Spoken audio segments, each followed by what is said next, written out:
আমার কবিতা কোথায় গেছে, কি কারণে গেছে সেটাই আপনাদের সাথে শেয়ার করব। কবিতা কোথায় গেছিলা বলো, জোরে কথা বলো। আচ্ছা, ঢাকা ইউনিভার্সিটি কি করতে গেছিলা? সাহায্য করতে গেছিলা। শুকনা খাবার নিয়ে গেছিলা আর নিফরা কাপড় চোপড় আর কি দিছো? টাকা দিছো? মানে কি অনেক মানুষ? মানে অনেক মানুষ তোমরা ধাক্কা ধাক্কায় ঢুকতে হইছে? আচ্ছা, তোমার কি ভালো লাগছে সাহায্য কইরা? এটা বলো, তোমার ভালো লাগলেই হইলো। আচ্ছা ঠিক আছে। কবিতা খুবই খুশি, কবিতা আজকে বন্যাত্ম মানুষের সাহায্য করতে পারছে, কবিতা খুব খুশি। হ্যালো সবাইকে, কবিতার মুখেই শুনতে পাইলেন যে কবিতা আজকে কোথায় গিয়েছিল। আসলে আমার শরীরটা অনেক খারাপ, আপনারা সবাই জানেন যে আমি একটা ছোটোখাটো অ্যাক্সিডেন্ট করেছি। এই যে আমার কবিতা নিফরা সোনা অবশেষে ওইখানে টাকা একটু দান করলো, করে আসছে।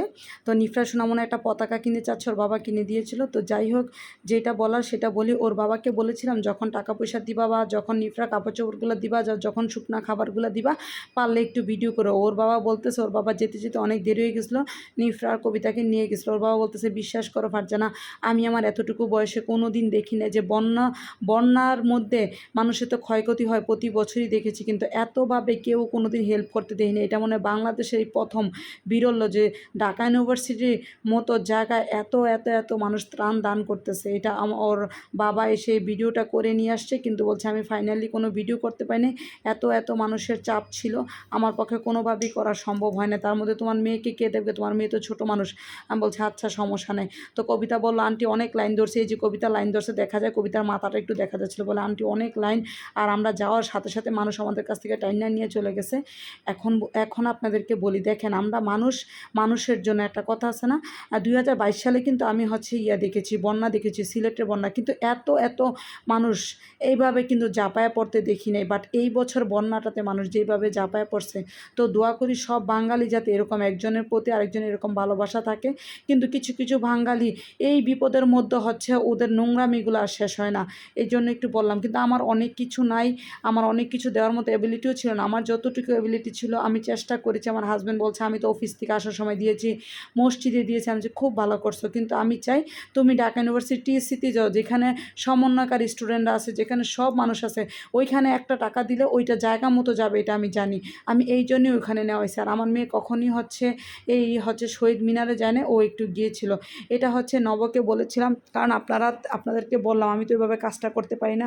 নিফরার অনেক কাপড় চোপড় ছিল, আমি যতটুকু পারেছি আমার হাতের কাছে ছিল অতটুকুই আমি চেষ্টা করেছি যে না, ছোট বাচ্চাগুলোকে যদি একটু কাপড় চোপড়গুলো যায় পৌঁছায়। আমার মেয়ের এগুলো আর হচ্ছিল না, এমন না আমি নতুন কিছু দিয়েছি, সত্যি আমি নতুন কিছু দিই নাই, বাট এগুলো আমার মেয়ের আর হচ্ছিল না, একটু টাইট হচ্ছিল, এগুলো আমি দিয়েছি।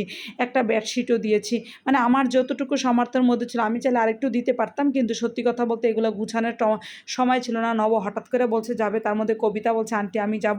নবকে বললাম এগুলো একটু ব্যাগে গুছাও। নব আর নিফরা সোনা তারা বাবা মেয়ে দুজনেই ব্যাগে গুছিয়ে নিয়েছে। এখানে যাওয়ার মেন উদ্দেশ্য মূলত কবিতার জন্য। কবিতা যাওয়ার জন্য অস্থির হয়ে গেছিলো। আমি বলছি ঠিক আছে বাবা যা, একটা ভালো কাজ যদি করে আসতে পারো এটাই অনেক কিছু। পরে নবকে বললাম কবিতা যাইতে চাই, একটু নিয়ে যাও। পরে নব, কবিতা, নিফরা তিনজনই গিয়েছিল। আমি এই ভিডিওটা শেয়ার করলাম, এখন দেখে অনেকে অনেক কিছু বলবেন, আমার তাতে কিচ্ছু আসে যায় না। বিশ্বাস করেন আমি যে দিয়েছি, আমার এই দেওয়াটা যদি আপনাদের একটু চোখে লাগে, আপনারা যদি এই দেওয়ার মধ্যে একটু দেন, তাহলে আমার সার্থকতা যে না আমি একটা কিছু দিলাম, এটা দেখা দেখি আরেকজন দিয়েছে।